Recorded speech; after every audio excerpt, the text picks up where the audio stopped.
அந்த பக்கத்து வீட்டுக்காரன் இருக்காருல்ல, எப்போ பார்த்தாலும் பொண்டாட்டி பேச்சை கேட்டுருக்க சரி பொண்டாட்டி தசம் போலங்க. ஆமா ஆமா, நீ பாட்டிக்கு ஏதோ ஒன்று சொல்லு சொல்லு. என்ன சொல்கிறாங்க?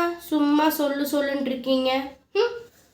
அம்மா பேச்சை கேட்டா அம்மா பிள்ளைங்கிறீங்க, பொண்டாட்டி பேச்சை கேட்டா பொண்டாட்டி தான் செய்கிறீங்க. சரி நம்மளே ஏதாவது யோசிச்சு பண்ணலான்னு பார்த்தா சுயநலவாதிங்கிறீங்க. சரி ரைட்டு, எதுவுமே வேணாண்டா போய் குழந்தைகிட்ட உட்காந்து கொஞ்சலான்னு பார்த்தா அதை அவனையும் சேர்த்து கெடுத்துடாத அப்படிங்கிறீங்க. சரி தள்ளி தான் போய் உட்காரலான்னு பார்த்தா எதுவுமே செய்யாத, சும்மாவே உட்காந்து அண்டத்துக்கு இருக்கிற.